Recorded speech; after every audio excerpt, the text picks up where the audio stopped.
সামনে বাংলাদেশে আমাদের জন্য ভয়াবহ সে আরেকটা সিপাহী বিপ্লবের করুণ প্রতি অপেক্ষা করছে। আপনারা অনেকে ভাবতেছেন এইটাও কি সম্ভব?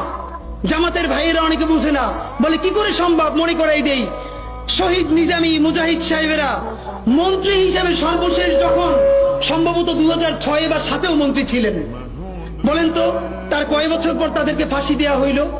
10 বছরও লাগে নাই।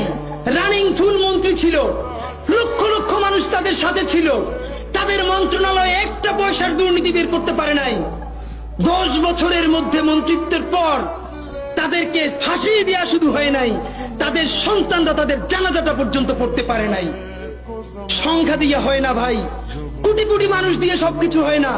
আজকে আপনারা প্রথম আলোর বিরুদ্ধে বলেন, এইটা আসার সময় বলতেছিলাম শায়েক রে, প্রথম আলোর প্যারালাল কাছাকাছি একটা পত্রিকা কি আমরা দাঁড় করাইতে পারছি? অনেকে বলে আমার দেশের কথা, আজকে শুধু বলি, পরশু জানলাম প্রথম আলোর 10 ভাগের 1 ভাগ বিনিয়োগ এবং আর্থিক সংগতি আমার দেশের নাই। 5 কোটি টাকা হইলে আমার দেশে একটা নতুন প্রেস কিনতে পারে, তাইলে পত্রিকাটা ঠিক মতো ছাপাইতে পারে, ভাড়া লাগে না, সেই টাকাটাও তাদের নাই। ভাই, ভালোবাসা দিয়া পয়সার কাজ হয় না।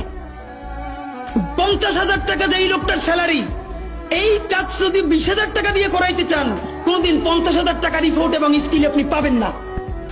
ওই 50,000 টাকাই লাগবে। মানুষ মাগনা কাটে 3 দিন, একজনকে দাওয়াত খাওয়ায় 2 দিন 3 দিন, তারপরে আর চলে না। আমাদের আর্থিক যোগ্যতা অর্জন করতে হবে। আমাদের অনেকগুলো প্রতিষ্ঠান লাগবে, একটা প্রতিষ্ঠান না। আমাদের ভাইদের সমস্যা কি জানেন? সে আজকে যদি হাটাজারি মাদ্রাসা দিয়ে কেউ একটা পত্রিকা বার করে, সেই পত্রিকাটাও সে জাতীয় মূলধারা বানাবে না, দেবে দৈনিক হাটাজারি সে বানাবে। মানে কোনো না কোনো ঘুরে ফিরা তার চিন্তায়, মননে, মগজে প্রথমে হয়তো হাটাজারি, সর্বোচ্চ বড় হইলে হেফাজত, এরপরে সর্বোচ্চ বড় হইলে বাংলাদেশের শুধু মুসলমান। ভাইরা, এই মুসলমানের বাইরের যে জনগোষ্ঠী, সেটা কি আপনার না? আপনি ভাবেন এই দেশের আপনি প্রধানমন্ত্রী, তারপরে ভাবেন আপনার জনগোষ্ঠী কারা, আপনি সেরকম চিন্তা করেন।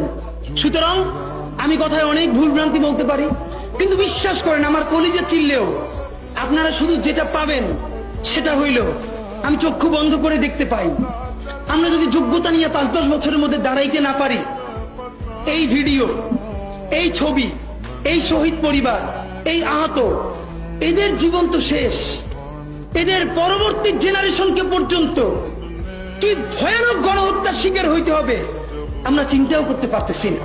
সুতরাং বাংলাদেশের স্বাধীনতা, সার্বভৌমত্ব, বাংলাদেশের ইসলাম এবং মুসলমানকে বাঁচাইতে হইলে আমাদেরকে তুমুল যোগ্যতা অর্জন করতে হবে।